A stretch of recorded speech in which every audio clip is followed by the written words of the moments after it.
Ele não veio cobrar dinheiro, veio escolher uma mulher como se escolhe um bezerro no curral. A porta de madeira tremeu com 3 pancadas secas e o som atravessou a casa como um tiro. Na mesa, o café ralo esfriava, o pão dormido esfarelava nos dedos e o silêncio era tão apertado que até a respiração parecia culpa. Dorvan Melly, o pai, ficou de pé devagar como se o corpo tivesse envelhecido 10 anos naquele instante. Seus olhos correram pela sala pobre, o canto onde a chuva entrava, a cadeira remendada com arame, o pano encardido cobrindo a janela e, por fim, pararam em Lissa. Ela tinha 19 anos e aprendia naquele momento que algumas dívidas não se pagam com trabalho. A pele dela se arrepiou como se o frio tivesse entrado pela parede, embora o dia estivesse abafado. Lissa não disse nada, não precisava. A mãe, Cerne Melly, levou a mão ao peito, como se pudesse segurar o coração para ele não cair no chão. Eu abro, Dorvan murmurou, mas a voz saiu falha. Quando a porta se escancarou, o homem na soleira parecia grande demais para aquele mundo pequeno. Vestia casaco de lã escura, botas engraxadas e trazia um cheiro de cavalo bem cuidado e tabaco caro. Atrás dele, 2 capatazes com mãos grossas e olhar vazio esperavam como cães sem coleira. O rico fazendeiro não sorriu. Ele mediu a casa com desprezo prático, como quem avalia um celeiro prestes a desabar. Dorvan Melly, disse ele sem perguntar se era. 6 meses. E eu ainda tenho o papel. Seu nome era Walter Ruena, dono de terras que se perdiam no horizonte, de gado que parecia infinito, de homens que trabalhavam por medo e não por escolha. Tinha 40 e poucos anos, barba aparada, e um olhar que nunca pedia permissão. Ele entrou sem ser convidado, arrastando o poder com as solas das botas. Dorvan engoliu em seco. Senhor Ruena, eu juntei, não tudo, mas não me interessa não tudo. Walter puxou do bolso interno um documento dobrado e o abriu sobre a mesa, empurrando o café de lado como se fosse lixo. Aqui diz que você tomou empréstimo para comprar sementes, para consertar o telhado, para manter a família quando a febre levou seu irmão. Aqui diz que você assinou. E aqui diz que eu posso cobrar do jeito que eu quiser quando o prazo acabar. Cerne soltou um som baixo, entre choro e protesto. Nós trabalhamos, ela disse. Meu marido trabalhou no seu campo, meu filho mais velho foi pro corte de cana, Vocês trabalham porque precisam. Eu empresto porque posso. Walter levantou o olhar. E foi aí que Lissa sentiu o golpe verdadeiro. O homem não estava vendo a casa, nem o pai, nem a mãe. Estava vendo ela. E por que eu posso escolher a forma de pagamento? Lissa ficou rígida. A garganta travou. Era como se o ar tivesse virado pedra. Dorvan deu um passo, como se fosse impedir o olhar de tocar a filha. Escolher a forma... Walter alisou o papel com a ponta do dedo, lento, cruelmente calmo. Uma dívida pode virar servidão, Dorvan. Pode virar posse de terra, pode virar corte de gado, pode virar o que eu quiser. Ele inclinou a cabeça e a voz desceu um tom. Mas eu estou oferecendo um acordo que te mantém vivo e de pé. Cerne se adiantou, mas Dorvan segurou o braço dela. O desespero dela era quente, o dele era frio. Que acordo? Dorvan perguntou, com a coragem toda quebrada em pedaços. Walter não respondeu de imediato. Deu uma volta lenta pela sala. Parou diante do vaso de barro rachado, diante da parede manchada de umidade, diante da cama improvisada atrás do biombo. Era uma inspeção, um julgamento. Sua filha vai para a minha casa, ele disse, enfim, como se anunciasse o preço do milho. Ela será recompensada, bem vestida, bem alimentada, protegida. Vai aprender a se comportar como gente de casa grande, e, em troca, sua dívida some. Hoje, Cerne soltou um grito curto, abafado pela própria mão, e cambaleou para trás como se tivesse levado uma bofetada. Não, ela conseguiu dizer. Não, não, não. Lissa sentiu o estômago revirar. A palavra recompensa tinha gosto de ferrugem. Ela olhou para o pai e viu o pior. Ele não tinha força para dizer não com firmeza. Dorvan tremia, um tremor pequeno, vergonhoso, humano. O senhor está comprando minha filha? Dorvan cuspiu as palavras como se elas queimassem a boca. Walter ergueu uma sobrancelha, ofendido por uma coisa que ele nem reconhecia como ofensa. Eu estou salvando sua família. É assim que o mundo funciona. Ele apontou para o documento. Ou você paga com dinheiro, ou paga com aquilo que tem, e você não tem nada além dela. A frase caiu como um machado no meio da mesa. Por um instante, ninguém respirou. Os capatazes ficaram imóveis, mas o peso deles estava ali, lembrando que a violência não precisava ser anunciada. Ela já tinha sido contratada. Lissa deu um passo à frente. O coração batia tão alto que parecia que a casa inteira ouvia. Eu não vou, ela disse. Walter olhou para ela com uma curiosidade fria, como quem encontra um animal que fala. Vai sim, respondeu, simples. Você vai, porque seu pai não tem escolha. Lissa apertou os punhos até sentir a pele esticar. O medo era uma coisa viva, que subia pelas pernas, mas havia outra coisa junto. Raiva, densa, escura. Ela olhou para a mãe, que chorava sem som. Olhou para o pai, que parecia menor do que nunca. E num canto, viu o irmão mais novo, Havik, de 12 anos, parado como um fantasma, com os olhos arregalados. Dorvan abriu a boca, fechou, abriu de novo. A palavra não queria nascer, mas vinha fraca, sufocada pela fome, pela vergonha, pelo peso de ser responsável por todos. Walter esperou, paciente, como quem sabe que o desespero sempre cede. Então Dorvan falou, e a voz dele soou como um homem quebrando o próprio osso. Se for a única forma, eu peço que trate ela com respeito. Cerne virou para ele com um olhar de pura incredulidade, como se não reconhecesse o marido. Dorvan, ela sussurrou horrorizada. Dorvan, pelo amor, Lissa sentiu o mundo rachar por dentro. Não era Walter quem a levava. Era o pai quem entregava. Walter sorriu pela primeira vez. Não era alegria, era vitória. Amanhã, ao nascer do sol, ele disse, eu mando a carruagem. Ela vai com o que tiver. E você, Dorvan? Você vai dormir hoje sabendo que ainda tem teto. Ele fez sinal para os capatazes, dobrou o papel com cuidado e guardou como quem guarda um troféu. Na saída, parou na soleira e lançou a última frase como quem finca um prego. Uma filha por uma dívida. Um acordo limpo. A porta se fechou e o som foi um enterro. Lissa ficou de pé no meio da sala, imóvel, enquanto a mãe desabava numa cadeira e o pai não conseguia olhar para ninguém. Do lado de fora, o mundo seguia como se nada tivesse acontecido. Um cão latiu ao longe, uma galinha ciscou, o vento balançou o mato seco, mas dentro daquela casa algo tinha morrido. E Lissa, com os punhos ainda fechados, prometeu a si mesma uma coisa que não disse em voz alta. Ela não seria a recompensa de ninguém. O sol ainda nem tinha decidido nascer quando Lissa percebeu que já não pertencia àquela casa. Ela estava sentada no banco de madeira, com a trouxa de roupas aos pés, ouvindo o ranger distante da estrada. Cada ruído parecia um aviso. O vestido simples que usava era o mesmo de sempre, mas agora pesava como se tivesse sido molhado em culpa. A mãe Cerne costurava sem linha, repetindo o gesto vazio de quem se recusa a aceitar o tempo. O pai, Dorvan, estava do lado de fora, fingindo consertar uma cerca que não precisava de conserto algum. Ninguém falava. As palavras tinham acabado na noite anterior. Quando a carruagem surgiu na curva, negra contra o pó claro, Havik correu para dentro, assustado. O som das rodas era regular, confiante, diferente do barulho hesitante das coisas pobres. 2 cavalos fortes puxavam o veículo, e o cocheiro mantinha o olhar fixo à frente, como se aquela entrega não lhe dissesse respeito. Cerne levantou-se num impulso e segurou o rosto da filha com as 2 mãos. Não deixa eles te quebrarem por dentro, sussurrou com a voz em frangalhos. Seja mais dura do que eles esperam. Lissa tentou responder, mas só conseguiu abraçar a mãe. Sentiu o cheiro conhecido de suor, farinha e ervas secas. Um cheiro de casa. Quando se afastou, viu Dorvan entrar. Ele não conseguiu encará-la por muito tempo.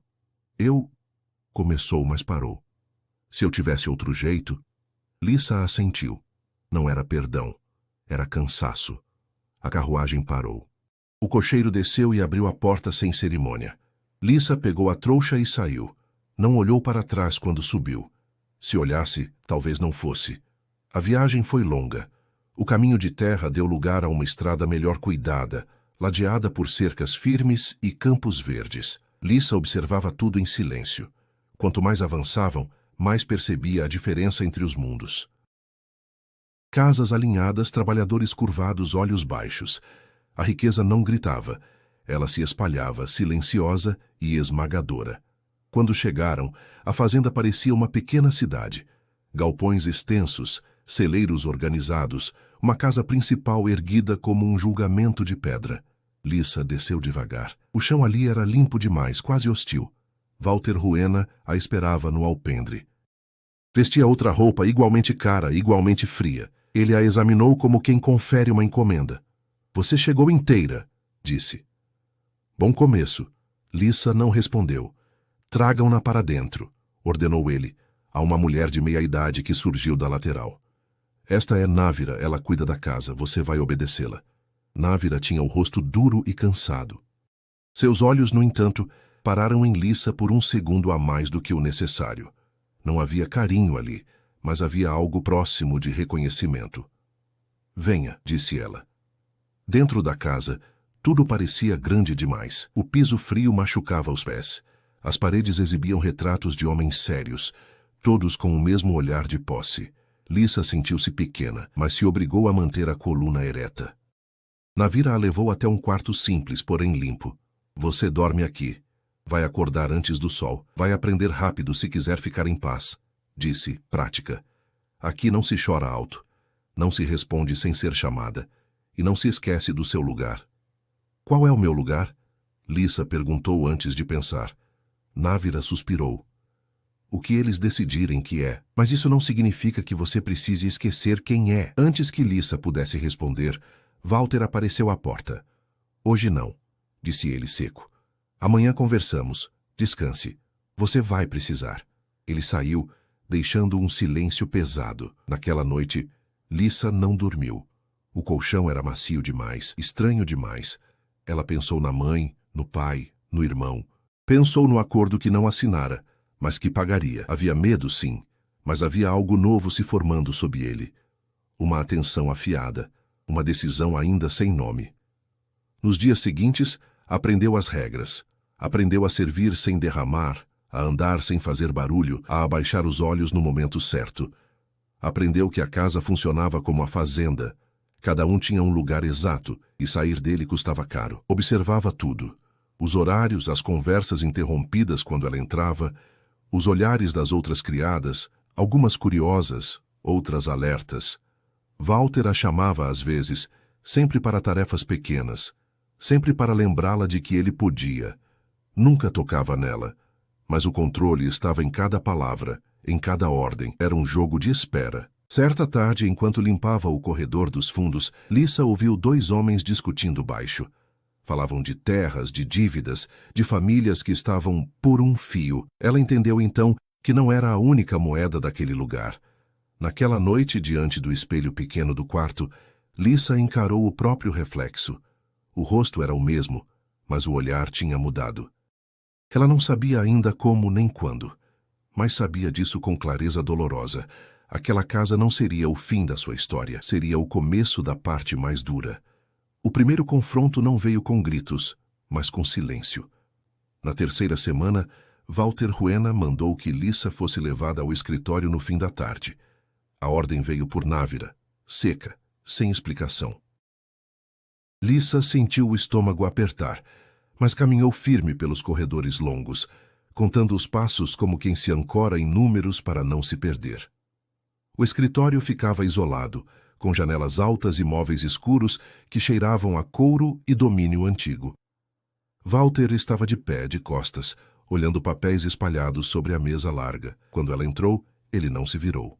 Sente-se, disse. Lisa obedeceu. A cadeira era dura, baixa demais para a mesa, não era acaso. Você está aprendendo rápido, ele continuou, ainda sem encará-la. Não causa problemas, não chora, não tenta fugir. Isso é raro, não confunda silêncio com aceitação. Ela respondeu antes que o medo pudesse impedir. Walter virou devagar. O olhar dele era afiado, avaliador. Cuidado, disse. Eu comprei o direito de decidir o seu futuro. O senhor comprou uma dívida, não a mim. Por um instante o ar ficou pesado. Walter se aproximou, apoiando as mãos na mesa, inclinando-se até ficar próximo demais. Tudo é comprável quando a fome aperta, murmurou. Seu pai entendeu isso. Sua mãe entendeu. Você só está demorando mais. Lisa sentiu o impulso de recuar, mas ficou. Se baixasse a cabeça agora, não levantaria mais. Meu pai se quebrou, isso não me quebra, disse com a voz firme apesar do coração disparado. Walter sorriu de lado. Vamos ver. A partir daquele dia, as tarefas mudaram. Lisa passou a acompanhar Návira em reuniões internas, a levar recados, a ouvir conversas que não eram feitas para ouvidos como os dela. Walter observava à distância, testando. Era um jogo de paciência e poder, e Lisa começou a perceber as rachaduras. Havia tensão entre os administradores da fazenda. Dívidas se acumulavam, acordos eram feitos às pressas. Nem toda a riqueza era sólida. Em silêncio, Lisa juntava fragmentos. Aprendeu nomes, datas, promessas quebradas. Aprendeu que o medo não morava só nos pobres. Numa manhã chuvosa, enquanto organizava documentos no escritório, encontrou um contrato mal dobrado, esquecido num canto. Reconheceu o formato. Era parecido com o do pai. Leu rápido, o suficiente para entender. Outra família, outra filha, outro prazo vencido. O estômago revirou. Naquela noite, procurou Návira. Quantas? Perguntou direta. Návira demorou a responder. Depois suspirou, cansada de guardar verdades. Mais do que você imagina. Menos do que ele gostaria. E todas... Algumas quebraram. Outras aprenderam a sobreviver. Nenhuma saiu igual. Lisa assentiu. A raiva agora tinha direção. Os dias seguintes foram de atenção redobrada. Lisa passou a ser útil demais para ser descartada. Walter notava. Ele gostava disso. Gostava de moldar pessoas, de ver inteligência dobrar-se à necessidade. Mas Lisa não se dobrava, ela se ajustava. Certa tarde, um visitante chegou. Edran Volker, um comerciante de terras, rosto pálido e mãos inquietas. Walter o recebeu com cordialidade falsa. Lisa serviu café, ficou perto, ouviu. A conversa girava em torno de uma grande negociação. Terras em risco. Capital curto. Pressão externa.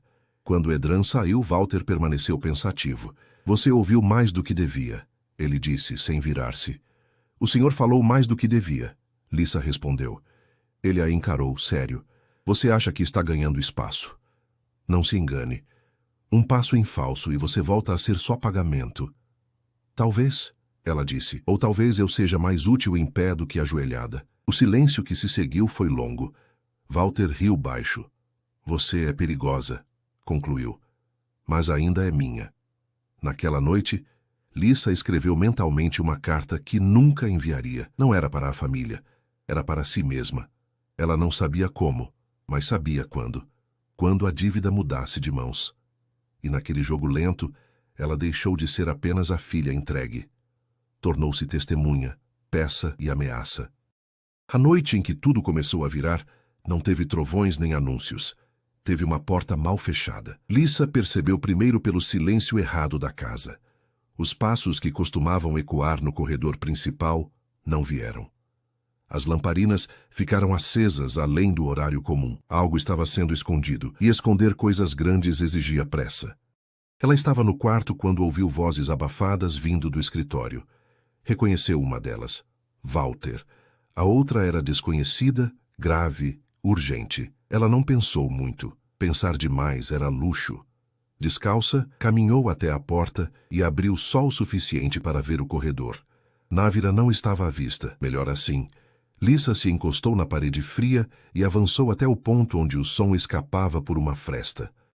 Fetin, se isso vier à tona, eu perco metade das terras, dizia o homem desconhecido. Você perde tudo se recuar agora, respondeu Walter. Já estamos comprometidos demais para fingir cautela. Você prometeu que não haveria nomes. Prometi discrição, não milagre. Lisa sentiu o coração acelerar.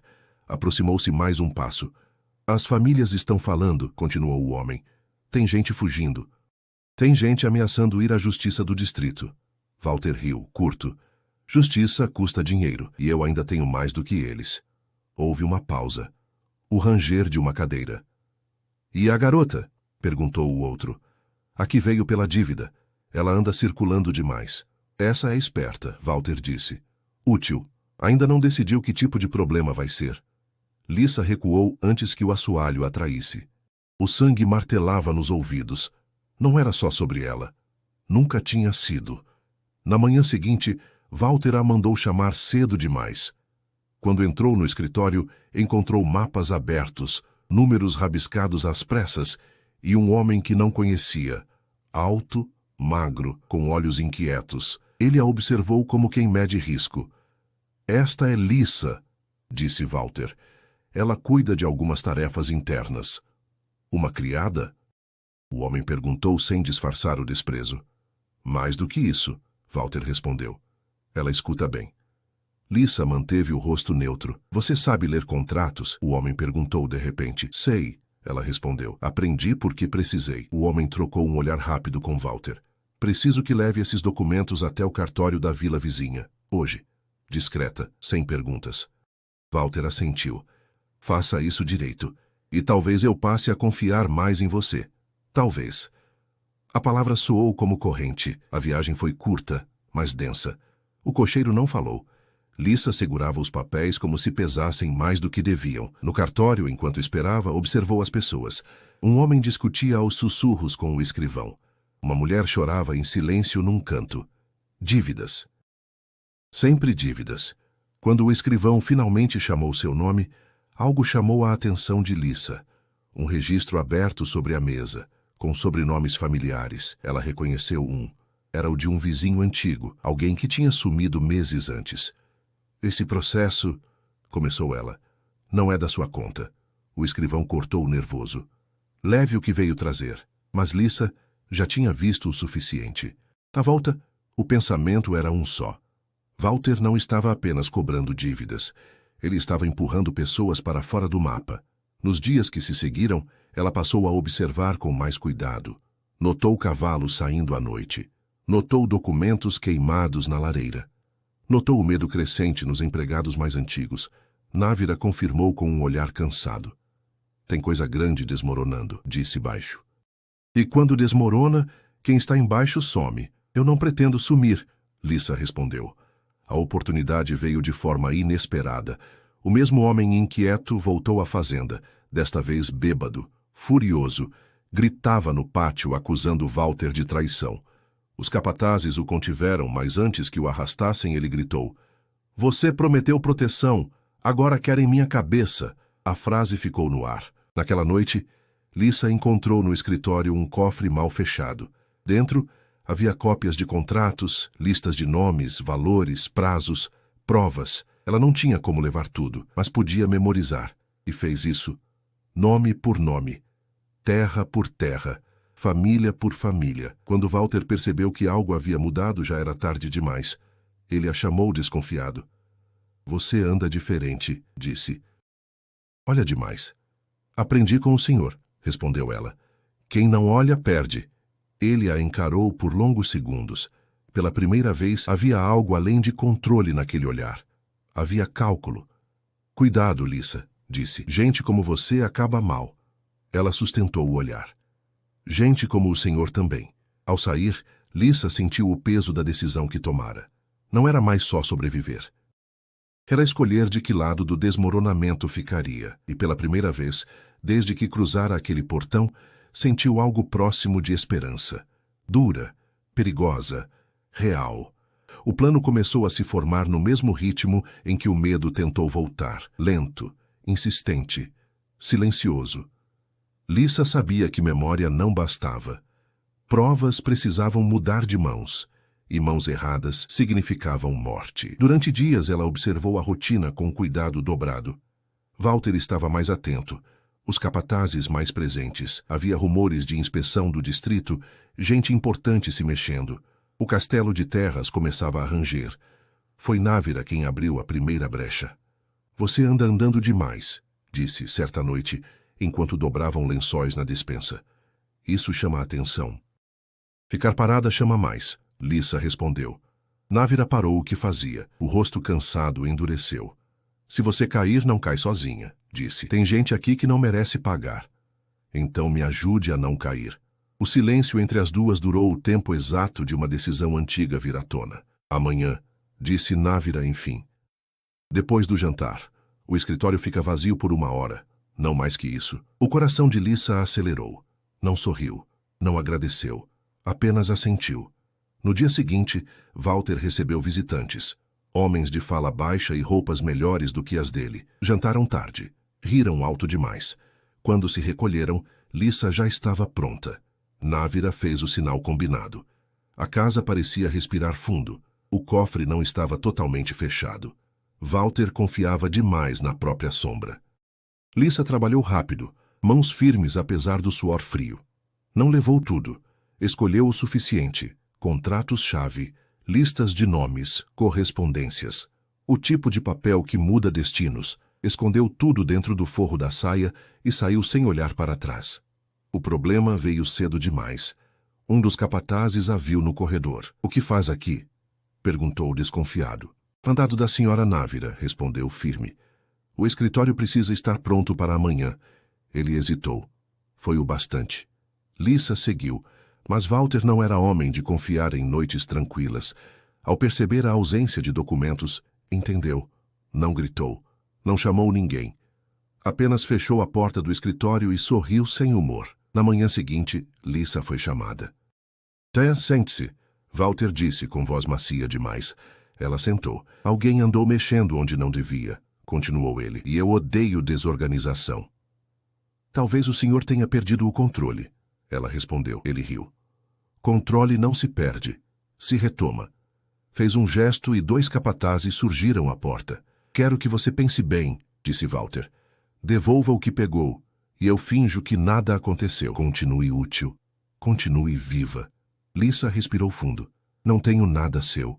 O primeiro tapa veio rápido, o segundo, mais lento. Ela caiu, mas não chorou. O gosto de sangue era conhecido agora.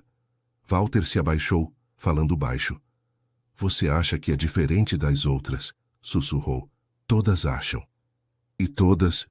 Lisa cuspiu sangue no chão. "Deixaram o senhor com medo." O silêncio que se seguiu foi pesado. Walter se levantou. "Prendam-na", ordenou. O quarto onde a jogaram era escuro, sem janela. Lisa sentou no chão, respirando com dificuldade, sentindo cada batida do coração como um lembrete de urgência. Não sabia quanto tempo tinha. Sabia que precisava agir. Horas depois, sondou minutos, era impossível saber. A porta rangeu. Não era Walter, era Návira. "Anda", disse rápida. "Eles estão ocupados, não posso fazer isso 2 vezes." "Os papéis..." Lisa começou. "Já saíram", Návira respondeu. "Um homem do distrito." "Não pergunte." "Anda." Elas caminharam pelos fundos, evitando luz e som. Um cavalo estava pronto. Lisa subiu com dificuldade. "Por que está fazendo isso?" perguntou antes de partir.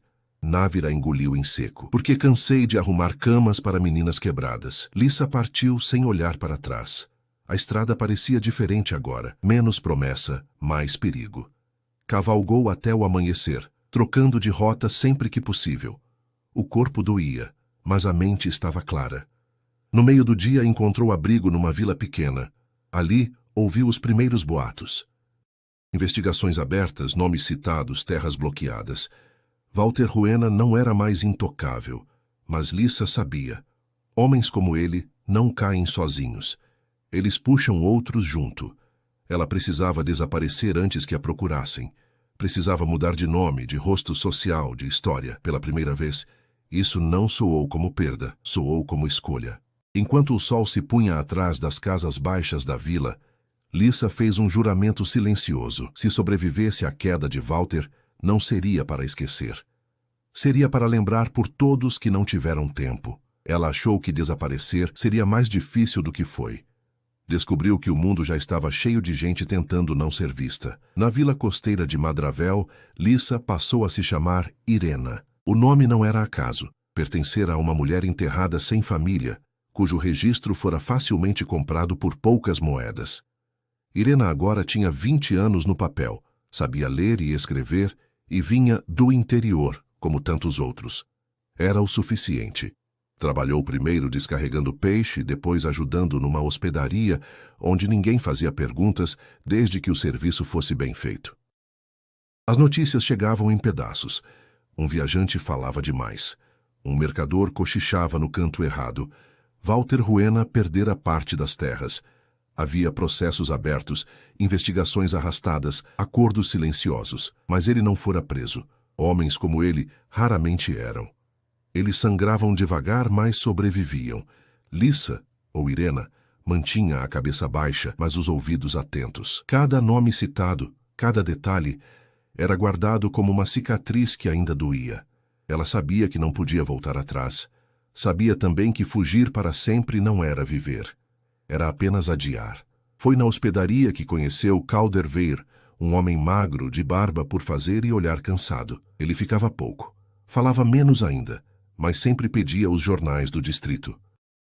Um dia percebeu o jeito atento demais com que ela observava uma manchete.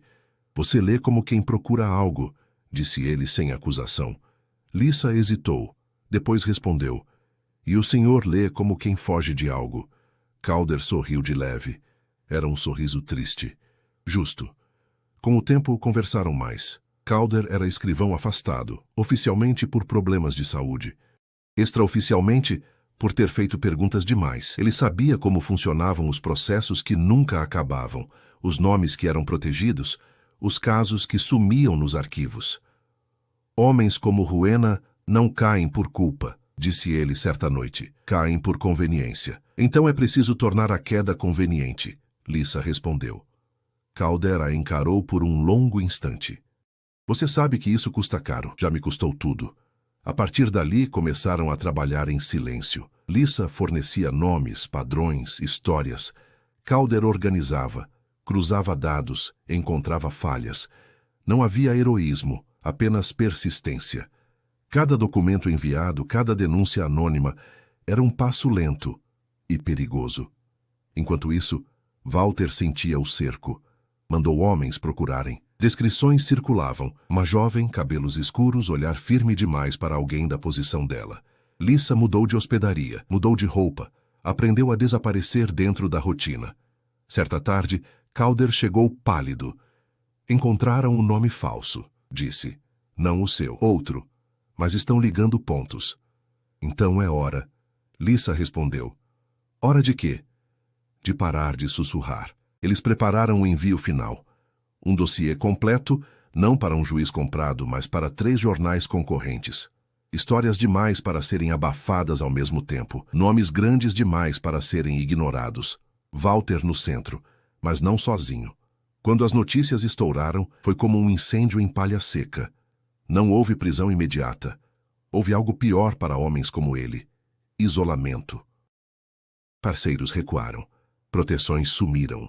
Dívidas vieram à tona. O poder começou a escorrer pelos dedos. Lissa observava de longe, sem satisfação. Não havia vitória limpa. Havia justiça torta, mas possível. Dias depois, soube que Walter tentara fugir. Fora impedido. Não por lei, mas por falta de aliados. Pela primeira vez, ele era apenas um homem cercado de portas fechadas. Calder decidiu partir. Você devia ir também, disse. Antes que alguém resolva ajustar contas antigas. Eu vou, respondeu ela. Mas não para me esconder. Eles se despediram sem promessas. Pessoas como eles não faziam planos longos. Na manhã da partida, Lissa caminhou até o mar. Observou as ondas baterem contra as pedras insistentes, incansáveis. Pensou na casa pobre, na mãe, no pai. Pensou em Návira, que talvez nunca visse justiça. Pensou em si mesma. Ela não era mais a filha entregue. Não era a criada silenciosa. Não era apenas a fugitiva. Era alguém que tinha escolhido agir, mesmo com medo. Ao deixar Madravel, não levou nada além de uma bolsa simples e uma certeza pesada. O mundo não mudava por histórias bonitas, mas por gente disposta a pagar o preço da verdade. E ela já tinha pago. Walter Ruena caiu numa manhã comum, sem multidão, sem aplauso, sem justiça limpa, exatamente como homens assim merecem. A notícia chegou a Lissa numa cidade de passagem, lida num papel amassado que circulava de mão em mão numa estalagem qualquer. Não dizia prisão. Dizia perda total de propriedades, bloqueio judicial, abandono por antigos sócios. Dizia que ele fora visto deixando a antiga casa às pressas, sozinho, sem carruagem, sem capatazes. Dizia que o homem que comprava pessoas agora não conseguia comprar silêncio. Lisa dobrou o jornal com cuidado. Não sentiu alegria. Sentiu alívio. Um alívio duro, incompleto, mas real. Ela seguiu viagem. Passou por cidades onde ninguém sabia seu nome verdadeiro. Trabalhou como copista. Ajudou comerciantes, dormiu em quartos alugados que não guardavam memória. Cada lugar era temporário, não por medo apenas, mas por escolha. Criar raízes exigia uma paz que ainda não existia por inteiro. Meses depois, recebeu uma carta. Não tinha remetente, mas reconheceu a letra no primeiro olhar. Era de Návira. Ele não voltou. A casa foi vendida. As meninas que ficaram aqui foram mandadas embora com dinheiro suficiente para recomeçar. Pouco, mas mais do que tinham. Não sei se isso foi justiça. Sei apenas que o peso diminuiu. Lisa fechou os olhos por um instante longo. Aquilo bastava. Voltar para casa foi a decisão mais difícil. Não sabia se era coragem ou necessidade. Quando chegou à antiga estrada de terra, o lugar parecia menor do que na memória. A casa ainda estava lá, remendada, mas de pé. A cerca torta, o mesmo cheiro de chão e vento. Cerne foi a primeira a vê-la. Parou como se estivesse diante de um fantasma. Depois correu. O abraço foi apertado, desesperado, atrasado. Dorvan veio logo atrás, mais velho, mais curvado. Não pediu perdão. Não precisava. O silêncio entre eles tinha aprendido a conviver. Havik, agora quase um homem, observava tudo com olhos atentos. Ele sabia, sempre soubera. Ele acabou? Perguntou direto. Acabou como homem poderoso, Lisa respondeu. O resto não importa mais. Ela ficou pouco tempo. Visitou vizinhos. Ouviu histórias. Deixou algum dinheiro onde podia. Não tentou consertar o passado. Isso não existia. Mas deixou o futuro menos pesado. Na última noite, sentou-se sozinha do lado de fora, olhando o céu escuro. Pensou em tudo o que perdera. Pensou também no que ganhara sem perceber. Clareza. Força. Uma voz que não se calava mais. Na manhã seguinte, partiu antes do sol nascer. Anos depois, o nome Walter Ruena era dito apenas em tom baixo, como aviso. A história da filha entregue pela dívida circulava diferente em cada lugar. Alguns diziam que ela tinha sido salva por sorte. Outros, que desaparecera. Poucos sabiam a verdade. Ela não fora salva. Ela lutara. Lisa passou a trabalhar ajudando gente como ela fora. Não como heroína, mas como ponte. Indicava caminhos, explicava riscos, mostrava alternativas. Às vezes funcionava, às vezes não. O mundo continuava injusto, mas não intacto. Numa tarde comum, ao fechar um registro, percebeu algo simples e definitivo. Não sentia mais vergonha do passado. A dívida não era dela. Nunca fora. Ela caminhou até a janela e observou a rua cheia de gente comum. Trabalhadores, mulheres cansadas, jovens apressados, vidas frágeis, vidas teimosas. E sorriu, não por felicidade plena, mas por algo mais raro. Consciência. Ela tinha sido recompensa. Agora era escolha.